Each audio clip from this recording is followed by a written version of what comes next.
ಸಿರಿ ನ್ಯೂಸ್ಗೆ ಸ್ವಾಗತ. ನಾನು ಅಮೃತ ಶ್ರೀಕಂಠ. ಕೋವಿಡ್ ರೂಪಾಂತರಿಯಾದ ಒಮಿಕ್ರಾನ್ ಇದೀಗ ಸಾಂಸ್ಕೃತಿಕ ನಗರಿ ಮೈಸೂರಿಗೂ ಲಗ್ಗೆ ಇಟ್ಟಿದ್ದು ಮೊದಲ ಕೇಸ್ ಪತ್ತೆಯಾಗಿದೆ. 9 ವರ್ಷದ ಬಾಲಕನಿಗೆ ಯಾವುದೇ ರೋಗ ಲಕ್ಷಣವಿಲ್ಲದಿದ್ರೂ ಒಮಿಕ್ರಾನ್ ಪಾಸಿಟಿವ್ ಕಾಣಿಸಿಕೊಂಡಿದೆ. ಸದ್ಯ ಬಾಲಕನ ಪ್ರಾಥಮಿಕ ಹಾಗೂ ದ್ವಿತೀಯ ಸಂಪರ್ಕದಲ್ಲಿ ಇರುವವರನ್ನ ಪತ್ತೆ ಮಾಡಲಾಗ್ತಾ ಇದೆ ಅಂತ ಮೈಸೂರು ಜಿಲ್ಲಾ ಆರೋಗ್ಯಾಧಿಕಾರಿ ತಿಳಿಸಿದ್ದಾರೆ. ಇನ್ನು ಹೆಚ್ಚಿನ ಮಾಹಿತಿಯನ್ನ ನಿರೀಕ್ಷಿಸಲಾಗ್ತಿದೆ.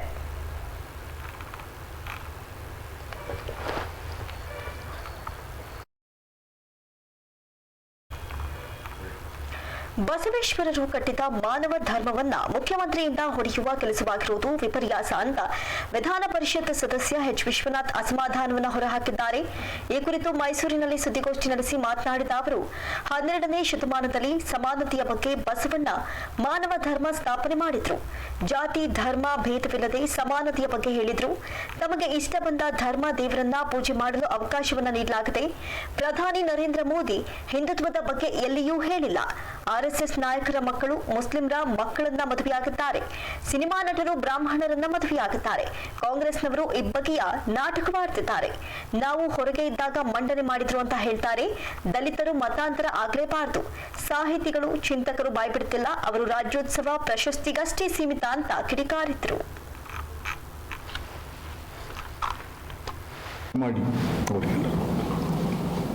ಮಾನವ ಧರ್ಮಕ್ಕೆ ಅವರು ಸೇರಿಸಿಕೊಂಡಿದ್ದಾರೆ. ಹಾಗಾಗಿ ಮಾನವ ಧರ್ಮದ ಪ್ರತಿಪಾದಕರು ಬಸವೇಶ್ವರರು, ಮಹಾತ್ಮ ಗಾಂಧಿಯವರು, ಅಂಬೇಡ್ಕರ್ ಅವರು ಮತ್ತು ನಮ್ಮ ದೇಶದ ದೊಡ್ಡ ದೊಡ್ಡ ಮಹನೀಯರು. ಆದರೆ ಏನು ವಿಧಿ ದೌರ್ಭಾಗ್ಯ ಅಂದರೆ, ಬಸವೇಶ್ವರವರು ಕಟ್ಟಿದ ಮಾನವ ಧರ್ಮ ಅದನ್ನು ಮುಖ್ಯಮಂತ್ರಿ ಬಸವಣ್ಣವರು, ನಮ್ಮ ಮುಖ್ಯಮಂತ್ರಿಗಳ ಹೆಸರು ಬಸವಣ್ಣನೇ, ಅವರಿಂದ ಅದನ್ನ ಒಡೆಯುವಂಥ ಕೆಲಸ ಆಗ್ತಾ ಇರ್ತಕ್ಕಂಥದ್ದು ವಿಧಿ ವಿಪರ್ಯಾಸ ಆಯಿತು. ಭಕ್ತಿ ಭಂಡಾರಿ ಬಸವಣ್ಣನವರು ಮಾನವ ಧರ್ಮವನ್ನು ಹೇಗೆ ಕಟ್ಟಿದ್ರು ಅದನ್ನು ಈ ಶತಮಾನದಲ್ಲಿ, ಅದರಲ್ಲೂ ಕರ್ನಾಟಕ ಇಡೀ ಭಾರತದಲ್ಲೇ ಸಮ ಸಮಾಜಗಳು ಸಹಬಾಳ್ವೆ, ಎಲ್ಲ ಧರ್ಮದವರು ಒಟ್ಟಿಗೆ ಬಾಳುವಂಥದ್ದಕ್ಕೆ ಹೆಸರಾದಂಥದ್ದು. ಇಲ್ಲಿ ಅದನ್ನು ಒಡೆಯುವಂಥ ಕೆಲಸ ಬಸವಣ್ಣವ್ರ ಕೈಲೇ ಮಾಡಿಸ್ತಾ ಇರ್ತಕ್ಕಂಥದ್ದು ಬಹಳ ವಿಪರ್ಯಾಸ. ಇದನ್ನು ಯಾರೂ ಮೆಚ್ಚೋದಿಲ್ಲ ಅಂತಕ್ಕಂಥ ಮಾತನ್ನ ಹೇಳಬೇಕಾಗುತ್ತೆ. ಹಾಗಾದರೆ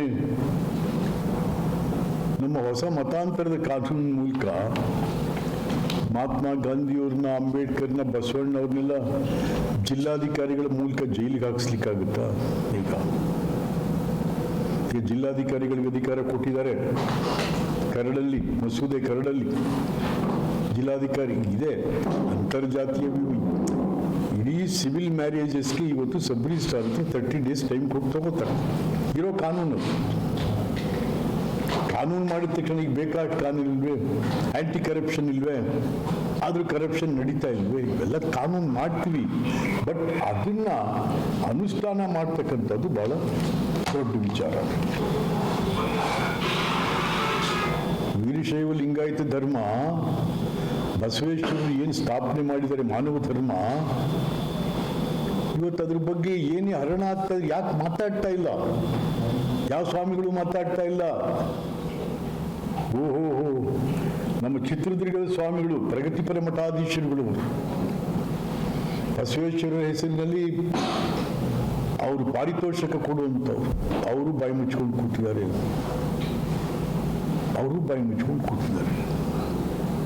ಹಾಗಾದ್ರೆ ಸರ್ಕಾರದ ಅನುದಾನದ ಅನುಗ್ರಹ ನಿಮ್ಮ ಬಾಯಿ ಕಟ್ಟಿಸ್ಬಿಟ್ಟಿದೆಯೇ? ಯಾಕೆ ಮಾತಾಡ್ತಾ ಇಲ್ಲ ಯಾರು?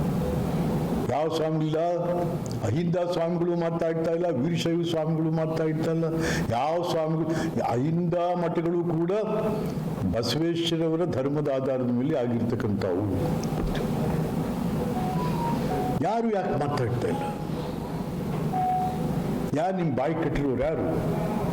ಯಾಕೆ ನಿಮ್ಮ ಬಾಯಿ ಕಟ್ಟಿರೋರು ಯಾರು ಸ್ವಾಮಿ? ಹಾಗಾಗಿ ಆಮೇಲಿಂದ ನಮ್ಮ ಸಾಹಿತಿಗಳು, ಚಿಂತಕರು ಎಲ್ಲಪ್ಪ ಯಾರು ಇಲ್ಲ, ಕಾಣ್ತಾ ಇಲ್ಲ. ಯಾವ ಚಿಂತಕನೂ ಕಾಣ್ತಾ ಇಲ್ಲ. ಈ ಸಾಹಿತಿಗಳು ಬರೀ ಯಾವುದಕ್ಕೆ ರಾಜ್ಯೋತ್ಸವ ಪ್ರಶಸ್ತಿಗಷ್ಟೇ ನೀವು ಮೀಸಲಿಟ್ಟು, ಬೇರೆ ಸಂದರ್ಭದಲ್ಲಿ ಯಾಕೆ ಬಾಯಿ ಬಿಡಲ್ಲ ನೀವು? ಯಾಕೆ ಬಾಯಿ ಮುಚ್ಕೊಂಡಿದ್ರೆ ಸಾಹಿತಿಗಳು, ಚಿಂತಕರು? ಹೂ ಇಷ್ಟೆಲ್ಲ ಆಯ್ತಪ್ಪ. ಇಲ್ಲಿ ಮುಸ್ಲಿಮ್ರು ಇರೋದು ಬೇಡ, ಇವರು ಕ್ರಿಶ್ಚಿಯನ್ಸು ನಾವೇನು ಹೇಳ್ತೀವಲ್ಲ, ಈಗ ನಿಮ್ಮ ಮಕ್ಕಳಿಗೆ ಗ್ರೀನ್ ಕಾರ್ಡ್ ಬೇಕು, ವಿದೇಶದಲ್ಲಿ ಓದಬೇಕು, ಅವರು ವಿದೇಶದಲ್ಲಿ ಕೆಲಸ ಬೇಕು, ಅಮೇರಿಕಕ್ಕೆ ಹೋಗ್ಬೇಕು. ಅಮೇರಿಕಾದಲ್ಲಿ 20 ಲಕ್ಷ ಜನ ಇದ್ದೀವಿ ನಾವು ಕರ್ನಾಟಕದವರೇ. ಹಾಗಾದ್ರೆ ಕರ್ಸ್ಕೊಂಬಿಡಿ ಎಲ್ಲರೂ ವಾಪಸ್ಸು. ಅಲ್ಲಿ ನಮ್ಮ ಮಕ್ಕಳು, ನಮ್ಮ ಉದ್ಯೋಗ, ನಮ್ಮ ಬಿಸ್ನೆಸ್ ಎಲ್ಲ ಇಟ್ಕೊಂಡು ಇಲ್ಲೇ ಯಾಕೆ ನೀವು ಕ್ರಿಶ್ಚಿಯನ್ರಿಗೆ ಕಿರುಕುಳ ಕೊಡ್ತೀರಾ? ಗಲ್ಫ್ ಕಂಟ್ರೀಸ್ನಲ್ಲಿ ಎಷ್ಟು ಜನ ಇದ್ದಾರೆ ಉದ್ಯೋಗ, ಬಿಸ್ನೆಸ್ಸು ಮಾಡ್ತಾ ಇರ್ತಕ್ಕಂಥವ್ರು, ಇಂಡಿಯಾದವರು, ಕರ್ನಾಟಕದವರು, ಗಲ್ಫ್ ಕಂಟ್ರೀಸ್ನಲ್ಲಿ. ಮತ್ತು ಇಲ್ಲಿ ಮುಸ್ಲಿಮರಿಗೆ ಪಾಪ SM ಕೃಷ್ಣ ಇದ್ರು. ಇನ್ನು ನಾನು ಕನ್ನಡ ಸಂಸ್ಕೃತಿ ಸಚಿವನಾಗಿದ್ದಾಗ ರಂಗಾಯಣಕ್ಕೆ ರೂಪ ಕೊಟ್ಟಿದ್ದೆ. ರಂಗಾಯಣ ರಿಜಿಸ್ಟ್ರೇಷನ್ ಆಗಿಲ್ಲ ಅಂತ ಕಾರಂತರು ಹೇಳಿದಾಗ ಮೊಯ್ಲಿ ಅವರೊಂದಿಗೆ ಮಾತನಾಡಿ ಕೆಲಸ ಮಾಡಿಸಿದ್ವಿ. ಇಲ್ಲಿಯವರೆಗೆ 10 ಜನ ನಿರ್ದೇಶಕರಾಗಿದ್ದಾರೆ. ಯಾರೂ ಸಹ ತತ್ವ ಸಿದ್ಧಾಂತವನ್ನ ಹೇರಿರಲಿಲ್ಲ. ಇನ್ನು ಅಡ್ಡಂಡ ಕಾರ್ಯಪ್ಪ ಅವರು ಪದಪ್ರಯೋಗ ಮಾಡುವಾಗ ಸಾಮರಸ್ಯದಿಂದ ಮಾಡಬೇಕು. ಈ ಹಿಂದಿನ ನಿರ್ದೇಶಕರು ರಂಗಾಯಣವನ್ನ ಕಾಪಾಡಿಕೊಂಡು ಬಂದಿದ್ದಾರೆ. ಅಡ್ಡಂಡ ಕಾರ್ಯಪ್ಪ ಸಾಮರಸ್ಯದಿಂದ ನಡೆದುಕೊಳ್ಳಲಿ ಅಂತ ಸಲಹೆ ನೀಡಿದ್ರು. ನಮ್ಮ ರಂಗಾಯಣ ನಾನು ಕನ್ನಡ ಸಂಸ್ಕೃತಿ ಸಚಿವನಿದ್ದಾಗ ಅದಕ್ಕೆ ಒಂದು ರೂಪ ಕೊಟ್ಟಿತ್ತು. ಕಾರಂತರು ಹಾಗಾದ್ರೆ ಡೈರೆಕ್ಟರ್ ಆಗಿದ್ರು. ಕಾರಂತರು ಒಂದು ದಿವಸ ನಿಮಗೆ ಟೆಲಿಫೋನ್ ಮಾಡಿ ಬನ್ನಿ ಅಂತ ಅಂದ್ರಲ್ಲಿ.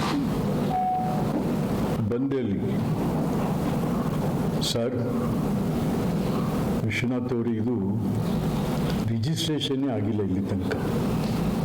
ರಂಗಾಯಣ ರಿಜಿಸ್ಟ್ರೇಷನ್ ಆಗಿಲ್ಲ, ಮತ್ತು ವಾರ್ಷಿಕ ಅನುದಾನನೂ ಕೂಡ ಇದಕ್ಕೆ ಫಿಕ್ಸ್ ಆಗಲಿಲ್ಲ.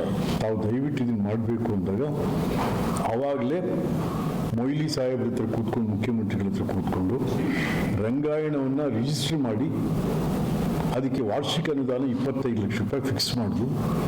ಅದೇ ರೀತಿಯಲ್ಲಿ ಕುವೆಂಪು ಅವ್ರದ್ದು ಅಲ್ಲಿಯೂ ಕೂಡ ಕೊಪ್ಪಳ್ಳಿಯಲ್ಲಿ ಅವ್ರ ಸ್ಮಾರಕ ಕೂಡ 25 ಲಕ್ಷ ರೂಪಾಯಿ, ಮತ್ತು ಆ ಮನೆಯೆಲ್ಲ ಖರೀದಿ ಮಾಡಿ ಅಲ್ಲಿ ಅವ್ರ ಸ್ಮಾರಕ ಮಾಡಿದ್ರು. ಮತ್ತು ಧಾರವಾಡದಲ್ಲಿ ಬೇಂದ್ರೆ ಭವನ ಕಟ್ಟಿದ್ರು, ಅವ್ರಿಗೂ ಕೂಡ 25 ಲಕ್ಷ ರೂಪಾಯಿ ಫಿಕ್ಸ್ ಮಾಡಿ. ಅವತ್ತು ಮೊಯ್ಲಿ ಅವ್ರು ಏನೇ ಇರಲಿ ಪಾಪ ಅವತ್ತು ಈ ಕನ್ನಡದ ಪರವಾಗಿ ಭಾಳಷ್ಟು ಕೆಲಸಗಳನ್ನ ಮಾಡೋದಕ್ಕೆ ಅವರು ಅವತ್ತು ಅನುಕೂಲ ಮಾಡಿಕೊಟ್ರು. ಈಗ ಕುವೆಂಪು ಅವರು ಅಂದರೆ ಜ್ಞಾಪಕ ಆಯಿತು. ಈಗ ಕುವೆಂಪು ಅವರು ಮಂತ್ರಮಾಂಗಲ್ಯ ಅಂದ್ರೆ ಏನು? ಯಾವುದೇ ಜಾತಿಯವರು ಬಂದು ಯಾರನ್ನು ಬೇಕಾದ್ರೂ ಮದುವೆ ಆಗುವಂಥದ್ದಕ್ಕೆ ಮಂತ್ರಮಾಂಗಲ್ಯ ಸರಳವಾಗಿ ಮಾಡು. ಹಾಗಾದ್ರೆ ಕುವೆಂಪುನ ಹಿಡಿದು ಒಳಗೆ ಹಾಕ್ಬಿಡ್ತೀರಿ ಈಗ. ಹಾಗಾಗಿ ಸ್ನೇಹಿತರು ಇಷ್ಟು ಹೇಳ್ತಾ, ಮತ್ತು ಈ ರಂಗಾಯಣದಲ್ಲಿ 10 ಜನ ಡೈರೆಕ್ಟರ್ಸ್ ಆಗಿದ್ದಾರೆ ಇಲ್ಲಿ ತನಕ. ನಿಜ, ಅಲ್ಲಿ RSSನವರು ಇದ್ರು, ಒಬ್ರು ಡೈರೆಕ್ಟರ್ ರಾವ್ ಅಂತೇಳಿ. ಬಟ್ ಯಾರೂ ಕೂಡ ಅವರ ಏನು ತತ್ವ ಸಿದ್ಧಾಂತ ಏನೋ ಒಬ್ಬ ಒಪ್ಕೊಂಡಿತ್ತು, ಅದನ್ನ ಎಲ್ಲೂ ಹೇರ್ಲಿಕ್ಕೆ ಹೋಗಲಿಲ್ಲ ಅವ್ರು ಯಾರು. ಅವರೆಲ್ಲರೂ ಕೂಡ ರಂಗಾಯಣವನ್ನು ಒಂದು ಸಾಂಸ್ಕೃತಿಕವಾಗಿ ಮತ್ತು ಒಂದು ಕಲಾ ಇದಾಗಿ ಇವರು ಕಾಪಾಡ್ಕೊಂಡು ಬಂದರೆ ಹೊರತು ಅಲ್ಲಿ ಯಾವುದೇ ರೀತಿಯ ರಾಜಕಾರಣ ಮತ್ತೊಂದು ಮಾಡೋದಕ್ಕಿಂತ ಅವಕಾಶ ಕೊಟ್ಟಿಲ್ಲ. ನಮ್ಮ ಬಸವಲಿಂಗ ಏನಿರ್ಬೋದು, ಪಾಪ ಬಸವಲಿಂಗ ಗ್ರೇಟ್ ಆರ್ಟಿಸ್ಟ್ ಅವರು, ಕಾರಂತರು, ಭಾಳ ಜನ, ನಮ್ಮ ಅಜ್ಜನ್ನಿ. ಬರೋಬ್ಬರಿ 3 ತಿಂಗಳ ಬಳಿಕ ನಂಜನಗೂಡಿಗೆ ನೂತನ ತಹಸೀಲ್ದಾರ್ ನೇಮಕಗೊಂಡಿದ್ದಾರೆ. ದಕ್ಷಿಣ ಕಾಶಿ ನಂಜನಗೂಡಿನ ನೂತನ ತಹಸೀಲ್ದಾರ್ ಆಗಿ ಶಿವಮೂರ್ತಿ ಅವರು ಅಧಿಕಾರವನ್ನು ವಹಿಸಿಕೊಂಡಿದ್ದಾರೆ. 3 ತಿಂಗಳ ಕಾಲ ಪ್ರಭಾರ ತಹಸೀಲ್ದಾರ್ ಆಗಿದ್ದಂತಹ ಭೈರಯ್ಯ ಅವರು ಅಧಿಕಾರವನ್ನು ಹಸ್ತಾಂತರಿಸಿದರು. ಶಿವಮೂರ್ತಿ ಅವರು ಈ ಹಿಂದೆ 3.5 ವರ್ಷಗಳ ಕಾಲ ಮಂಡ್ಯ ಜಿಲ್ಲೆಯ ಕೆಆರ್ಪೇಟೆ ತಹಸೀಲ್ದಾರ್ ಆಗಿ ಕಾರ್ಯವನ್ನ ಸಲ್ಲಿಸಿದ್ದಾರೆ. ಇಂದಿನಿಂದ ದಕ್ಷಿಣ ಕಾಶಿ ನಂಜನಗೂಡಿಗೆ ನೂತನ ತಹಸೀಲ್ದಾರ್ ಆಗಿ ಸೇವೆಯನ್ನ ಆರಂಭಿಸುತ್ತಿದ್ದಾರೆ. ಇನ್ನು ತಾಲೂಕಿನ ಶಿಕ್ಷಕರು ಸೇರಿದಂತೆ ವಿವಿಧ ಇಲಾಖೆಯ ಅಧಿಕಾರಿಗಳು ನೂತನ ತಹಸೀಲ್ದಾರ್ ಶಿವಮೂರ್ತಿ ಅವರಿಗೆ ಶಾಲನ್ನು ಹೊದಿಸಿ ಮಾಲಾರ್ಪಣೆ ಮಾಡಿ ಅಭಿನಂದಿಸಿದ್ರು.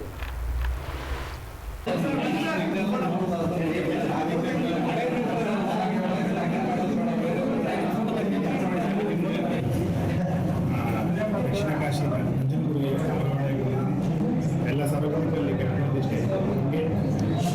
ನಿರ್ದೇಶನವಾಗಿ ಸಾರ್ವಜನಿಕ ಸೇವೆಗೋಸ್ಕರ ಮಾಡಕ್ಕೆ ಬಂದಿರೋದ್ರಿಂದ ಎಲ್ಲರ ಸಹಕಾರವನ್ನು ಸಾರ್ವಜನಿಕರು ಬಯಸ್ತೀನಿ. ಮತ್ತು ಏನು ಸಮಸ್ಯೆ ಇದೆ ಅದನ್ನು ಸರ್ಕಾರದ ನಿರ್ದೇಶನದಂತೆ ಎಲ್ಲರ ಸರ್ಕಾರದ ನೀತಿ ನಿಯಮಗಳಿಗೆ ಅನುಗುಣವಾಗಿ ಎಲ್ಲರೂ ಕೂಡ ಒಳ್ಳೆಯ ಮಾಡಬೇಕು, ನಮ್ಮ ಕೈಲಾದಂತಹ ಸಹಾಯನ ಮಾಡಬೇಕು, ಪ್ರತಿ ಪ್ರಯತ್ನಿಸ್ತೀನಿ ಅಂತ ಹೇಳಿ ಮತ್ತು ಎಲ್ಲ ಸಂಘಟನೆಯವರಿಗೆ, ಎಲ್ಲ ಜಾತಿ ಸಮುದಾಯದವರಿಗೆ ಮತ್ತು ಎಲ್ಲ ನಿರ್ದೇಶನ ಬರುತ್ತೆ. ಆ ನಿರ್ದೇಶನ ರೀತಿಯಲ್ಲಿ ಮೊದಲ ಆದ್ಯತೆಯಾಗಿ ಕೆಲಸ ಮಾಡಬೇಕು, ರೈತರಿಗೆ ಮೊದಲ ಆದ್ಯತೆ. ಮಹಾರಾಷ್ಟ್ರದ ಎಂಇಎಸ್ ಪುಂಡರ ವಿರುದ್ಧ ಪ್ರತಿಭಟನೆ ಮುಂದುವರೆದಿತ್ತು. ಮೈಸೂರು ಹೃದಯವಂತ ಕನ್ನಡಿಗರ ಬಳಗದಿಂದ ಧರಣಿಯನ್ನ ನಡೆಸಲಾಯಿತು. ಮೈಸೂರಿನ ಗಾಂಧಿ ಚೌಕದಲ್ಲಿ ಜಮಾಯಿಸಿದಂತಹ ಪ್ರತಿಭಟನಾಕಾರರು ಎಂಇಎಸ್ ಪುಂಡರ ವಿರುದ್ಧ ವಿವಿಧ ಧಿಕ್ಕಾರಕ್ಕೋಗಿ ಆಕ್ರೋಶವನ್ನು ವ್ಯಕ್ತಪಡಿಸಿದರು. ನಾಡು ನುಡಿಗೆ ಅನ್ಯಾಯ ಎಸಗ್ತಾ ಇರುವಂತಹ ಕಿಡಿಗೇಡಿಗಳನ್ನ ಬಂಧಿಸುವಂತೆ ಆಗ್ರಹಿಸಿದ ಪ್ರತಿಭಟನಾಕಾರರು ಬಂಧಿಸಿರುವಂತಹ ಕನ್ನಡಿಗರನ್ನ ಕೂಡಲೇ ಬಿಡುಗಡೆ ಮಾಡುವಂತೆ ಆಗ್ರಹಿಸಿದರು. ಏನಿವತ್ತು ನಾವು ಮೈಸೂರು ಹೃದಯವಂತ ಕನ್ನಡಿಗರ ಬಳಗದಿಂದ ಶಾಂತಿಯುತವಾಗಿ ನಮ್ಮ ಆಕ್ರೋಶವನ್ನು ಹೊರಹಾಕ್ತಾ ಇದ್ದೇವೆ. ಉದ್ದೇಶ, ಮರಾಠಿಗರು ಮಹಾರಾಷ್ಟ್ರದ ಗಡಿಭಾಗದಲ್ಲಿ ಇರತಕ್ಕಂಥ ಕೊಲ್ಲಾಪುರದಲ್ಲಿ ನಮ್ಮ ಕನ್ನಡ ಬಾವುಟವನ್ನು, ನಮ್ಮ ತಾಯಿಯ ಸೀರೆಯನ್ನು ಸುಟ್ಟಂಥ ಅವಿವೇಕಿಗಳ ವಿರುದ್ಧ ಮಹಾರಾಷ್ಟ್ರದ ಸರ್ಕಾರ ಆಗಿರ್ಬೋದು, ನಮ್ಮ ಕರ್ನಾಟಕದ ಸರ್ಕಾರ ಆಗಿರ್ಬೋದು, ಮಾತಿನ ಮೂಲಕ ಒಂದು ದೊಡ್ಡ ಮಟ್ಟದಲ್ಲಿ ಆದೇಶ ಹೊರಡಿಸಿ ಅವ್ರನ್ನ ಬಂಧಿಸಿದರೆ ಇವತ್ತು ನಮ್ಮ ಸಂಗೊಳ್ಳಿ ರಾಯಣ್ಣವರ ಪುತ್ಥಳಿ ಆಗಿರ್ಬೋದು, ನಮ್ಮ ಬಸವಣ್ಣನವರ ಪುತ್ಥಳಿ ಆಗಿರ್ಬೋದು, ಮತ್ತೆ ಇನ್ನೊಂದು ಕನ್ನಡ ಬಾವುಟವನ್ನು ಸುಟ್ಟಿದ್ದಾರೆ. ಇದಕ್ಕೆಲ್ಲ ಯಾರು ಹೊಣೆ? ಮಹಾರಾಷ್ಟ್ರದ ಸರ್ಕಾರ, ನಮ್ಮ ರಾಜ್ಯ ಸರ್ಕಾರ. ಇವರ ಬೇಜವಾಬ್ದಾರಿ ತಂಡದಿಂದ, ಇವರು ದೊಂಬರಾಟದ ರಾಜಕಾರಣದಿಂದ, ಇವರು ವೋಟ್ ಬ್ಯಾಂಕ್ ರಾಜಕಾರಣದಿಂದ ಇವತ್ತು ಈ ಸ್ವಾರ್ಥಕ್ಕೆ ನಮ್ಮ ಕನ್ನಡದ ಮೇಲೆ ಇಲ್ಲ ಸಲ್ಲದ ಅಪವಾದಗಳು, ಈ ರೀತಿ ದ್ವೇಷಗಳನ್ನ ಸಾಗಿಸ್ತಾ ಇದ್ದಾರೆ. ದಯಮಾಡಿ ನಮ್ಮ ಜನನಾಯಕರೇ, ನಿಮಗೆ ನಿಜವಾಗ್ಲೂ ಮಾನವೀಯತೆ ಇದ್ರೆ ಈ ರಾಜಕೀಯ ದೊಂಬರಾಟ ಬಿಡಿ. ನಮ್ಮ ಇಡೀ ಲೋಕವೇ, ಇಡೀ ದೇಶವೇ ಶ್ಲೋಕಾಚರಣದಲ್ಲಿ ನಮ್ಮ ಪುನೀತ್ ರಾಜ್ಕುಮಾರ್ ಅಗಲಿಕೆಯಿಂದ ನೋಡ್ತಾ ಇದ್ದಾರೆ. ನಾವು ಧಿಕ್ಕಾರ ಮಾಡ್ತಾ ಇದ್ದೀವಿ. ವಿರೋಧ ಪಕ್ಷದವರಾಗಿರ್ಬೋದು, ನೀವೆಲ್ಲ ದೊಂಬರಾಟ ಆಡ್ತಾ ಇದ್ದೀರಿ. ಜನಗಳಿಗೆಲ್ಲ ಗೊತ್ತಾಗ್ತಾ ಇದೆ. ಇಂಚಿಂಚು ಉಗುರೊಳಗಿರೋ ಸಿಂಹ ಅಂತಾರೆ ನೀವು, ಇಲಿಗಳಿಗಿಂತೂ ಕೀಲು. ಈ ಬಂಡೆ ನೀವು ನಿಜವಾಗ್ಲೂ ರಾಜಕಾರಣಿಗಳೆಲ್ಲ. ನೀವೇನಾದ್ರು ಸತ್ತೋದಾಗ ನೀವು ಒಂದು ಅರ್ಧ ಕೆಜಿ ಬೆಳ್ಳಿ ಹೊಡೆದಾರೆ ಹಾಕೊಂಡು ಸತ್ತೋಗಿ ನೋಡೋ ನಿಮ್ಮ ಮುಂಡೆ ಮಕ್ಕಳೇ, ಏನಾದ್ರು ನಿಮ್ಮ ಹೊಡೆದಾರೆ ಬುಟ್ಟರ ಹೇಳಿ ಹೊಡೆದಾರನ್ನ ಕಿತ್ಕೊಂಡ್ಬಿಡ್ತಾರೆ. ಅದಕ್ಕೆ ಯಾಕೆ ಇಷ್ಟೊಂದು ಜನಗಳ ಮೇಲೆ ಇಷ್ಟೊಂದು ರೀತಿ ಗದಪ್ರಹಾರ ಮಾಡಿ, ರಾಜಕೀಯ ದೊಂಬರಾಟ ಮಾಡಿ, ಆ ಜಾತಿ ಈ ಜಾತಿ ಇಟ್ಕೊಂಡು ಬೀಜ ಬಿಚ್ಚಿ ನಿಮ್ಮ ದ್ವೇಷನ ಸಾಗಿಸ್ತಾ ಇದ್ದೀರಿ. ಬೆಳಗಾವಿಯಲ್ಲಿ ಸಂಗೊಳ್ಳಿ ರಾಯಣ್ಣ ಪ್ರತಿಮೆಯನ್ನ ಭಗ್ನಗೊಳಿಸಿ ಕನ್ನಡ ಧ್ವಜ ಸುಟ್ಟು ಹಾಕುವುದರ ಜೊತೆಗೆ ಬಸವಣ್ಣರ ಭಾವಚಿತ್ರಕ್ಕೆ ಸಗಣಿ ಬಳಿದು ಅಪಮಾನ ಮಾಡಿರುವ ಎಂಇಎಸ್ ಹಾಗೂ ಶಿವಸೇನೆ ಪುಂಡರ ವಿರುದ್ಧ ನಂಜನಗೂಡಿನಲ್ಲಿ ಬೃಹತ್ ಪ್ರತಿಭಟನೆಯನ್ನ ನಡೆಸಲಾಯಿತು. ತಾಲೂಕಿನ ಸಂಗೊಳ್ಳಿ ರಾಯಣ್ಣ ಬ್ರಿಗೇಡ್, ರಾಜ್ಯ ರೈತ ಸಂಘ, ದಲಿತ ಸಂಘರ್ಷ ಸಮಿತಿಗಳ ಒಕ್ಕೂಟ, ಕನ್ನಡ ಪರ ಸಂಘಟನೆಗಳ ಸಹಯೋಗದಲ್ಲಿ ಬೃಹತ್ ಪ್ರತಿಭಟನೆಯನ್ನ ನಡೆಸಲಾಯಿತು. ಅಂಬೇಡ್ಕರ್ ವೃತ್ತದ ಬಳಿ ಪ್ರತಿಭಟನೆ ನಡೆಸಿದಂತಹ ಪ್ರತಿಭಟನಾಕಾರರು ಎಂಇಎಸ್ ಪುಂಡರ ವಿರುದ್ಧ ಧಿಕ್ಕಾರಕ್ಕೋಗಿ ಆಕ್ರೋಶವನ್ನು ವ್ಯಕ್ತಪಡಿಸಿದರು. ಬಳಿಕ ನೂತನ ತಹಸೀಲ್ದಾರ್ ಶಿವಮೂರ್ತಿಗೆ ಮನವಿ ಪತ್ರವನ್ನು ನೀಡಲಾಯಿತು.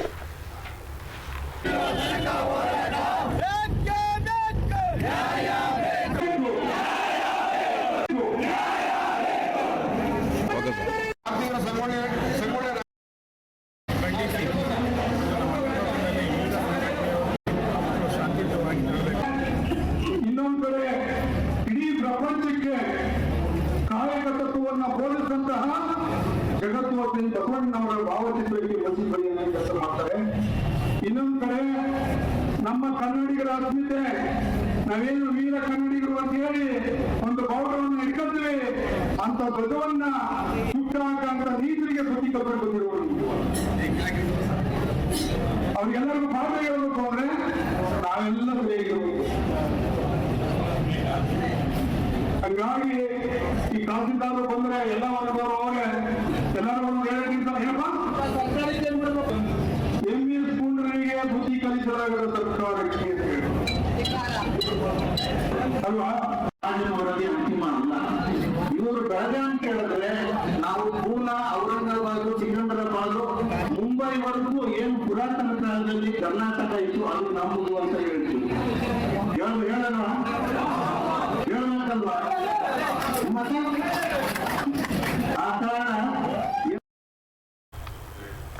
ಬೆಳಗಾವಿ ಬೆಳಗಾವಿಯಲ್ಲಿ ಕನ್ನಡ ಬಾವುಟ ಸುಟ್ಟು ದರ್ಪ ಮೆರೆದಿರುವ ಎಂಇಎಸ್ ಸಂಘಟನೆಯನ್ನ ನಿಷೇಧಿಸಬೇಕು ಅಂತ ಆಗ್ರಹಿಸಿ ಕರ್ನಾಟಕ ರಕ್ಷಣಾ ವೇದಿಕೆಯ ಕಾರ್ಯಕರ್ತರು ಪ್ರತಿಭಟನೆ ನಡೆಸಿದರು. ಕೊಳ್ಳೇಗಾಲ ಪಟ್ಟಣದ ಎಂಜೆಎಸ್ಪಿ ಕಾಲೇಜಿನ ಸರ್ಕಲ್ನಲ್ಲಿ ಪ್ರತಿಭಟನೆ ನಡೆಸಿದಂತಹ ಕಾರ್ಯಕರ್ತರು ಎಂಇಎಸ್ ಪುಂಡರ ವಿರುದ್ಧ ವಿವಿಧ ಅಧಿಕಾರಕ್ಕೋಗಿ ಆಕ್ರೋಶವನ್ನು ವ್ಯಕ್ತಪಡಿಸಿದರು. ಎಂಇಎಸ್ ಪುಂಡರು ಕನ್ನಡಾಂಬೆಯ ಬಾವುಟಕ್ಕೆ ಬೆಂಕಿ ಹಚ್ಚಿದ್ದಾರೆ. ಅವರ ವಿರುದ್ಧ ಪ್ರತಿಕ್ರಿಯೆ ನೀಡದಿರುವಂತಹ ರಾಜಕಾರಣಿಗಳು ಕನ್ನಡ ವಿರೋಧಿಗಳು ಅಂತ ಆಕ್ರೋಶವನ್ನ ವ್ಯಕ್ತಪಡಿಸಿದ್ರು.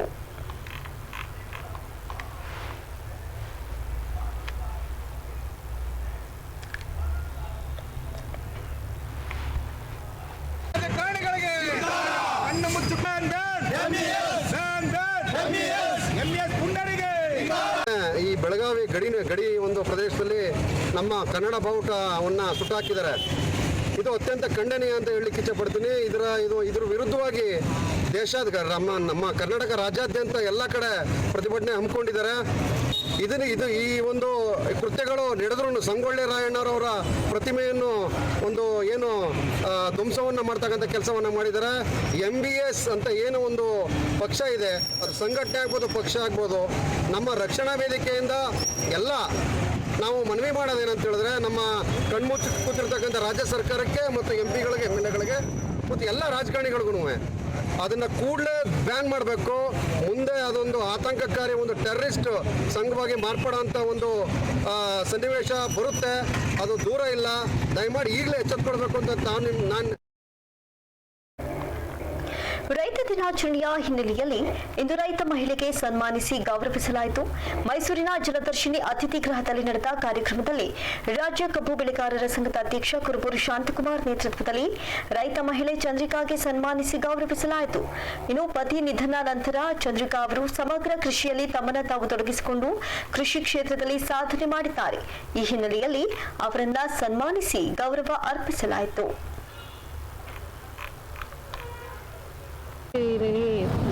ಗದ್ದೆ ಜಮೀನಿದೆ, ವ್ಯವಸಾಯ ಮಾಡ್ಕೊಂಡು ಹೋಗ್ತಾ ಇದ್ವಿ. ನಮ್ಮ ಮನೆಯವರು ನಡೆಸ್ಕೊ ಬಂದ ಪದ್ಧತಿನ ಅದೇ ತರ ನಾವು ಮುಂದುವರಿಸ್ಕೊಂಡು ಹೋಗ್ತಾ ಇದ್ವಿ. ನಿಮ್ಮನ್ನ ಗುರುತಿಸಿ ಇವತ್ತು ಸನ್ಮಾನ ಮಾಡಿದ್ದಾರೆ. ತುಂಬಾ ಖುಷಿ ಆಗ್ತಾ ಇದೆ ನಂಗೆ. ಏನೇನು ಬೆಳೆ ಬೆಳಿತಾರೆ? ಮಾಮೂಲಿ ಭತ್ತ, ರಾಗಿ ಮತ್ತೆ ಇದು ಟೊಮೊಟೊ ಇದೆಲ್ಲ ಬೆಳಿತಾರೆ. ನಿಮ್ಮಂತ ಬೇರೆ ರೈತ ಮಹಿಳೆಯರಿಗೆ, ಕೃಷಿಕರಿಗೆ ಏನು ಹೇಳ್ತೀರಾ ನೀವು ಇದೆಲ್ಲ ನೋಡಿದ್ರೆ? ಇದೇ ತರ ವ್ಯವಸಾಯ ಮಾಡ್ಕೊಂಡು ಮುಂದುವರಿಸ್ಕೊಂಡು ಹೋಗ್ತಾ ಇರಬೇಕು. ಯಾವುದೇ ಏನೇ ಒಂದು ತೊಂದರೆ ಬಂದರೂ ಕುಗ್ಗದೆ ಮುಂದುವರ್ಸ್ಕೊಂಡು ಹೋಗ್ಬೇಕು ಅಂತ ಹೇಳಕ್ಕೆ. ಪ್ರಧಾನಿಯಾಗಿದ್ದಂಥ ಚರಣ್ ಸಿಂಗ್ ಅವರ ಆಡಳಿತದಲ್ಲಿ ನಮ್ಮ ದೇಶದ ಜನರಿಗೆ ಆಹಾರ ಸಿಗದೇ ಇರುವಂಥ ಸನ್ನಿವೇಶದಲ್ಲಿ ಅಮೇರಿಕಾದಿಂದ ಗೋಧಿಗಾಗಿ ಕಾಯುವಂಥ ಪರಿಸ್ಥಿತಿ ಬಂದಿತ್ತು. ಅಂಥ ಸಂದರ್ಭದಲ್ಲಿ ಹಸಿರು ಕ್ರಾಂತಿಯನ್ನು ಮಾಡಿ ಮತ್ತು ರೈತರ ಹಿತಚಿಂತನೆಗಾಗಿ ಹಲವಾರು ಯೋಜನೆಗಳನ್ನು ಮಾಡಿ ಜಾರಿಗೆ ತಂದಂಥ ಸಂದರ್ಭದಲ್ಲಿ ಇವತ್ತು ದೇಶದ ರೈತರು 300 ಮಿಲಿಯನ್ ಟನ್ ಆಹಾರವನ್ನು ಉತ್ಪಾದನೆ ಮಾಡ್ತಾ ಇದ್ದೀವಿ. ಇದು ರೈತರ ಸಾಮರ್ಥ್ಯದಿಂದ ಆಗಿರ್ತಕ್ಕಂಥ ಕೆಲಸ. ಇಂಥ ಒಂದು ಸಂದರ್ಭದಲ್ಲಿ ಅವರು ಏನು 23 ಡಿಸೆಂಬರ್ ರೈತರ ದಿನಾಚರಣೆ ಅಂತೇಳಿ ಪ್ರಧಾನಿಯಾಗಿದ್ದಾಗ ಅವರು ಹುಟ್ಟುಹಬ್ಬವನ್ನು ಘೋಷಣೆ ಮಾಡಿದರು. ಆ ಹಿನ್ನೆಲೆಯಲ್ಲಿ ಆ ಒಂದು ಘೋಷಣೆಯನ್ನು ಕೂಡ ಯಾವುದೇ ಸರ್ಕಾರಗಳು ಗಂಭೀರವಾಗಿ ಪರಿಗಣಿಸಿಲ್ಲ. ಆ ಹಿನ್ನೆಲೆಯಲ್ಲಿ ಸರ್ಕಾರಗಳ ಗಮನವನ್ನು ಸೆಳೆದು ರೈತರ ಹಬ್ಬವನ್ನು ದೇಶಾದ್ಯಂತ ಆಚರಣೆ ಮಾಡಬೇಕು ಅಂತೇಳಿ ನಾವು ವಿಶ್ವ ರೈತರ ದಿನವನ್ನು ಮಾಡಲಿಕ್ಕೆ ತೀರ್ಮಾನ ಮಾಡಿ 26ನೇ ತಾರೀಕು ಮೈಸೂರಿನಲ್ಲಿ ರಾಜ್ಯ ಮಟ್ಟದ ಸಮಾವೇಶವನ್ನು ಮಾಡ್ತಾ ಇದ್ದೇವೆ. ಇವತ್ತು ಸಾಂಕೇತಿಕವಾಗಿ ರೈತ ಮಹಿಳೆ ಕೃಷಿ ಕ್ಷೇತ್ರದಲ್ಲಿ ಅಪಾರವಾದಂಥ ಶ್ರಮವನ್ನು ಆಗ್ತಾ ಇದ್ದಾರೆ.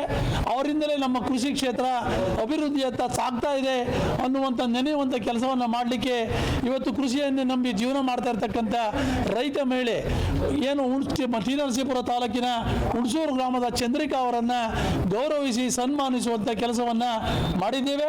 26ನೇ ತಾರೀಕು ರಾಜ್ಯ ಮಟ್ಟದ ಸಮಾವೇಶದ ಮೂಲಕ ಮತ್ತಷ್ಟು ವಿಚಾರಗಳನ್ನು ಸರ್ಕಾರದ ಗಮನ ಸೆಳೆಯುವಂಥ ಕೆಲಸ ಮಾಡ್ತಾ ಇದ್ದೇವೆ. ಇದಕ್ಕೆ ರಾಜ್ಯ ಸರ್ಕಾರದ ಮುಖ್ಯಮಂತ್ರಿಗಳು, ವಿರೋಧ ಪಕ್ಷದ ನಾಯಕರು ಮತ್ತು ಕೇಂದ್ರ ಸರ್ಕಾರದವರು, ಅಧಿಕಾರಿಗಳು, ಸಂಶೋಧಕರು, ರೈತ ಪರ ಹೋರಾಟ ಮೇಕೆದಾಟು ಆಗಲೇಬೇಕು ಅಂತ ಒತ್ತಾಯಿಸಿ ಕರ್ನಾಟಕ ಜನಪರ ವೇದಿಕೆ ವತಿಯಿಂದ ಪ್ರತಿಭಟನೆಯನ್ನು ನಡೆಸಲಾಯಿತು. ಮೈಸೂರಿನ ಜಿಲ್ಲಾಧಿಕಾರಿ ಕಚೇರಿ ಬಳಿ ಜಮಾಯಿಸಿದಂತಹ ಪ್ರತಿಭಟನಾಕಾರರು ಮೇಕೆದಾಟು ಬಗ್ಗೆ ನಿರ್ಲಕ್ಷ್ಯ ವಹಿಸ್ತಾ ಇರುವ ರಾಜ್ಯ ಸರ್ಕಾರದ ವಿರುದ್ಧ ವಿವಿಧ ಘೋಷಣೆ ಕೂಗಿ ಆಕ್ರೋಶವನ್ನು ವ್ಯಕ್ತಪಡಿಸಿದರು. ಈ ಯೋಜನೆಯಿಂದ ನೈಸರ್ಗಿಕವಾಗಿ ಹರಿಯುವ ನೀರಿನಿಂದ ವಿದ್ಯುತ್ ಉತ್ಪಾದನೆಯಾಗಲಿದೆ. ಬೆಂಗಳೂರಿನ ಬಳಕೆಗೆ ಅಗತ್ಯವಿರುವಷ್ಟು ನೀರಿನ ಸಂಗ್ರಹವಾಗಲಿದೆ. ಈ ಹಿನ್ನೆಲೆಯಲ್ಲಿ ಆದಷ್ಟು ಬೇಗ ಮೇಕೆದಾಟು ಯೋಜನೆಯನ್ನು ಆರಂಭಿಸಬೇಕು ಅಂತ ಆಗ್ರಹಿಸಿದರು.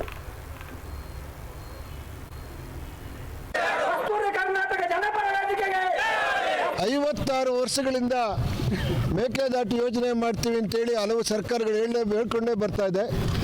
ನ್ಯಾಯಮಂಡಳಿ ತೀರ್ಪಿನಂತೆ ತಮಿಳುನಾಡಿಗೆ ಬಿಡಬೇಕಾದಂಥ ನೀರನ್ನು ಬಿಟ್ಟು ಉಳಿಕೆ ನೀರನ್ನು ಉಪಯೋಗಿಸಿಕೊಂಡು ಕನಕಪುರದ ಬಳಿ ಇರುವಂತಹ ಮೇಕೆದಾಟು ಬಳಿ 65 TMC ನೀರಿನ ಸಂಗ್ರಹದ ಮೇಕೆದಾಟು ಯೋಜನೆ ಆಗಬೇಕು ಅಂತೇಳಿ ಇವತ್ತು ಕಸ್ತೂರಿ ಕರ್ನಾಟಕ ಜನಪರ ವೇದಿಕೆ ಚಾಮರಾಜನಗರದಿಂದ ಬೆಂಗಳೂರುವರೆಗೆ 6 ಜಿಲ್ಲೆಗಳಲ್ಲಿ ಒಂದು ಜನಾಂದೋಲನವನ್ನು ಮಾಡ್ತಾ ಇದ್ದೇವೆ. ಪ್ರಮುಖವಾಗಿ 65 TMC ನೀರಿನ ಸಂಗ್ರಹದಿಂದ ಮಂಡ್ಯ, ರಾಮನಗರ, ಚಿಕ್ಕಬಳ್ಳಾಪುರ, ಬೆಂಗಳೂರು ಗ್ರಾಮಾಂತರ, ಬೆಂಗಳೂರು, ಕೋಲಾರ ಸೇರಿದಂತೆ ಹಲವು ಜಿಲ್ಲೆಗಳಿಗೆ ಕುಡಿಯುವ ನೀರಿನ ದಾಹವನ್ನು ತಣಿಸುವಂಥ ಯೋಜನೆ ಇದು. ಅದಲ್ಲದೆ ಜಲವಿದ್ಯುತ್ ಯೋಜನೆ ಕೂಡ ಇದು. ಸುಮಾರು ಲಕ್ಷಾಂತರ ಎಕರೆ ಅಂತರ್ಜಲವನ್ನು ಮರುಪೂರ್ಣ ಮಾಡುವಂಥ ಯೋಜನೆ ಕೂಡ ಇದು. ಜೊತೆಗೆ ತಮಿಳುನಾಡು ಮತ್ತು ಕರ್ನಾಟಕವನ್ನು ಬೆಸೆಯುವಂಥ ರಸ್ತೆಯನ್ನು ಅತ್ಯಂತ ಕಡಿಮೆ ಕಿಲೋಮೀಟರ್ ಮಾಡುವಂಥ ಯೋಜನೆ ಕೂಡ ಇದು. ಇದಕ್ಕೆ ಕೇಂದ್ರದಲ್ಲಿ ಮತ್ತು ರಾಜ್ಯದಲ್ಲಿ ಎರಡೂ ಸರ್ಕಾರಗಳು ಒಟ್ಟಾಗಿರುವುದರಿಂದ ಈ ಸುಸಂದರ್ಭದಲ್ಲಿ ಮೇಕೆದಾಟು ಯೋಜನೆಗೆ ಚಾಲನೆ ಕೊಡಬೇಕು ಅಂತೇಳಿ ರಾಜ್ಯದ ಮುಖ್ಯಮಂತ್ರಿಗಳನ್ನ ಒತ್ತಾಯಿಸಿ ಬಂದಿದ್ದೇವೆ. ಮೈಸೂರಿನ ರಂಗಾಯಣ ನಿರ್ದೇಶಕರ ವಿರುದ್ಧ ಹೋರಾಟ ಮುಂದುವರೆದಿದ್ದು ಪ್ರಗತಿಪರ ಚಿಂತಕರಿಂದ ಪ್ರತಿಭಟನೆಯನ್ನು ನಡೆಸಲಾಯಿತು. ಮೈಸೂರಿನ ರಂಗಾಯಣದ ಮುಂದೆ ಜಮಾಯಿಸಿದಂತಹ ಪ್ರತಿಭಟನಾಕಾರರು ಅಡ್ಡಂಡ ಕಾರ್ಯಪ್ಪ ಅವರನ್ನು ವಜಾಗೊಳಿಸುವಂತೆ ಆಗ್ರಹಿಸಿದ್ರು. ರಂಗಾಯಣ ಗೇಟ್ ಬಂದ್ ಮಾಡಿ ಆಕ್ರೋಶವನ್ನು ಹೊರಹಾಕಿದಂತಹ ಪ್ರತಿಭಟನಾಕಾರರು ಕೂಡಲೇ ರಂಗಾಯಣದ ನಿರ್ದೇಶಕರನ್ನ ವಜಾ ಮಾಡಬೇಕು, ರಂಗಾಯಣದ ಸಾಂಸ್ಕೃತಿಕ ಹಿನ್ನೆಲೆಯನ್ನ ಉಳಿಸುವಂತೆ ಒತ್ತಾಯ ಮಾಡಿದ್ರು. ಇನ್ನು ಕಾರ್ಯಪರನ್ನ ವಜಾ ಮಾಡುವ ತನಕ ಹೋರಾಟ ಮುಂದುವರಿಯುತ್ತೆ ಅಂತ ಎಚ್ಚರಿಕೆಯನ್ನು ನೀಡಿದ್ರು. ನಾಟಕವನ್ನ ಕಲಿತು ಹಾಡ್ತಾರೆ.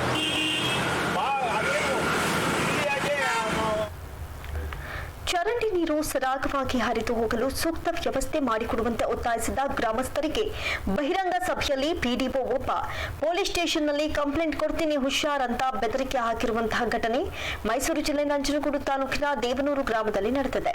ದೇವನೂರು ಗ್ರಾಮ ಪಂಚಾಯಿತಿ ಪಿಡಿಒ ಬಸವರಾಜು ಬಹಿರಂಗ ಸಭೆಯಲ್ಲಿ ಧಮಕಿ ಹಾಕಿದ್ದಾರೆ. ಇನ್ನು ದೇವನೂರು ಗ್ರಾಮದಲ್ಲಿ ನಿರ್ಮಾಣವಾದಂತಹ ನೂತನ ಬಡಾವಣೆಗೆ ಸೂಕ್ತ ಚರಂಡಿ ವ್ಯವಸ್ಥೆ ಇಲ್ಲ. ಚರಂಡಿ ವ್ಯವಸ್ಥೆ ಇಲ್ಲದ ಕಾರಣ ಬಕೆಟ್ನಲ್ಲಿ ಕೊಳಚೆ ನೀರನ್ನ ತುಂಬಿ ಸಾಗಿಸ್ತಾ ಇರುವಂತಹ ನಿವಾಸಿಗಳು ನರಕ ಯಾತನೆಯನ್ನ ಅನುಭವಿಸುತ್ತಿದ್ದಾರೆ.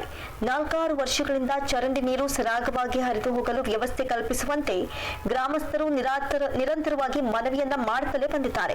ಇನ್ನು ನಿನ್ನೆ ನಡೆದಂತಹ ಗ್ರಾಮ ಪಂಚಾಯಿತಿ ಸಭೆಯಲ್ಲೂ ಸಹ ದೇವನೂರು ಗ್ರಾಮಸ್ಥರು ಮನವಿ ಮಾಡಿದಾಗ ಪಿಡಿಒ ಬಸವರಾಜು ಓಪನ್ ಆಗಿ ಧಮಕಿಯನ್ನ ಹಾಕಿದ್ದು ಹಿಂಗುಗುಂಡಿ ಮಾಡಿಕೊಳ್ಳುವಂತೆ ಒತ್ತಾಯಿಸಿದ್ದಾನೆ. ಇಲ್ಲದಿದ್ದಲ್ಲಿ ನಿಮ್ಮ ವಿರುದ್ಧ ಪೊಲೀಸ್ ಠಾಣೆಯಲ್ಲಿ ಕಂಪ್ಲೇಂಟ್ ಕೊಡ್ತೀನಿ, ಸರ್ಕಾರದ ಯೋಜನೆ ದುರುಪಯೋಗ ಆಗ್ತಿದೆ ಅಂತ ಪತ್ರ ಬರೆಯುತ್ತೇನೆ ಅಂತ ಧಮಕಿ ಹಾಕಿದ್ದಾನೆ.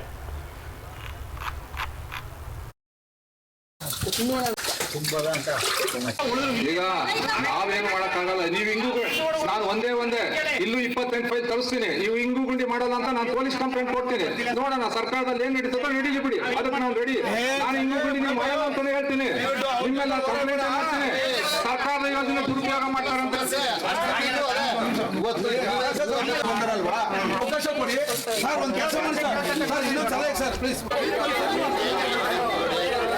ತಮಿಳುನಾಡಿನಿಂದ ಗಡಿ ಜಿಲ್ಲೆ ಚಾಮರಾಜನಗರಕ್ಕೆ ಕಲಬೆರಕೆ ಡೀಸೆಲ್ ಸಾಗಿಸುತ್ತಿದ್ದ ಲಾರಿಯನ್ನ ವಶಪಡಿಸಿಕೊಂಡಿರುವಂತಹ ಘಟನೆ ಗ್ರಾಮಾಂತರ ಪೊಲೀಸ್ ಠಾಣೆಯ ವ್ಯಾಪ್ತಿಯಲ್ಲಿ ನಡೆದಿದೆ. ಚಾಮರಾಜನಗರ ತಾಲೂಕು ವ್ಯಾಪ್ತಿಯ ಕರಿಕಲ್ಲು ಗಣಿಗಾರಿಕೆಗಳಿಗೆ ಸರಬರಾಜು ಮಾಡುತ್ತಿದ್ದ ಲಾರಿಯನ್ನ ಆಹಾರ ಇಲಾಖೆ ಅಧಿಕಾರಿಗಳು ದಾಳಿ ನಡೆಸಿ ಜಪ್ತಿ ಮಾಡಿದ್ದಾರೆ. ಕಡಿಮೆ ಬೆಲೆಯಲ್ಲಿ ಡೀಸೆಲ್ ಮಾರಾಟ ಮಾಡುವುದರ ಬಗ್ಗೆ ಖಚಿತ ಮಾಹಿತಿಯನ್ನು ಆಧರಿಸಿದ್ದ ಆಹಾರ ಇಲಾಖೆ ಅಧಿಕಾರಿಗಳು 5,000 ಲೀಟರ್ ಡೀಸೆಲ್ ಇರುವಂತಹ ಟ್ಯಾಂಕರ್ ಅನ್ನ ಮತ್ತು ಚಾಲಕನನ್ನ ವಶಕ್ಕೆ ಪಡೆದು ಗ್ರಾಮಾಂತರ ಠಾಣೆಗೆ ಒಪ್ಪಿಸಿದ್ದಾರೆ.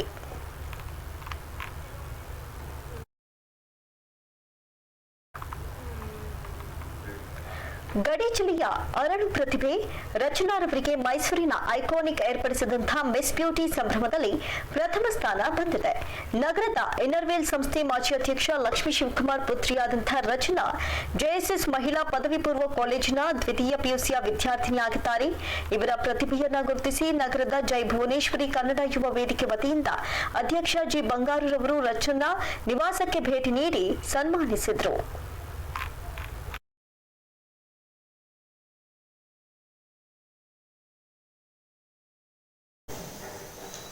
ರಚನಾ ಅವರ ತಾಯಿ ಲಕ್ಷ್ಮಿ, ಅವರ ತಂದೆ ಶಿವಕುಮಾರ್ ಮತ್ತೆ ಅವರ ಬ್ರದರ್ ಮತ್ತೆ ಇಂದಿನ ವಿಶೇಷ ಚಾಮರಾಜನಗರ ಜಿಲ್ಲೆಯ ಒಂದು ತುಂಬಾ ವಿಶೇಷ ಚಾಮರಾಜನಗರ ಜೆಎಸ್ಎಸ್ ಕಾಲೇಜಿನ ದ್ವಿತೀಯ ಪಿಯುಸಿ ವಿದ್ಯಾರ್ಥಿ ರಚನಾ ಅವರು ಮೈಸೂರು ನಡೆದ ಮಿಸ್ ಬ್ಯೂಟಿ ಪ್ರಥಮ ಸ್ಥಾನ ಗಳಿಸಿರೋದು ಒಂದು ಸಂತೋಷದ ವಿಷಯ. ಈ ಹಿನ್ನೆಲೆ ನಮ್ಮ ಚಾಮರಾಜನಗರದ ಜೈ ಭುವನೇಶ್ವರಿ ಕನ್ನಡ ಯುವ ವೇದಿಕೆ ಅಧ್ಯಕ್ಷನಾಗಿ ಅವರು ವೈಯಕ್ತಿಕವಾಗಿ ಈ ಒಂದು ಕಿರು ಸನ್ಮಾನ ಮಾಡುತ್ತಿದ್ದೇನೆ.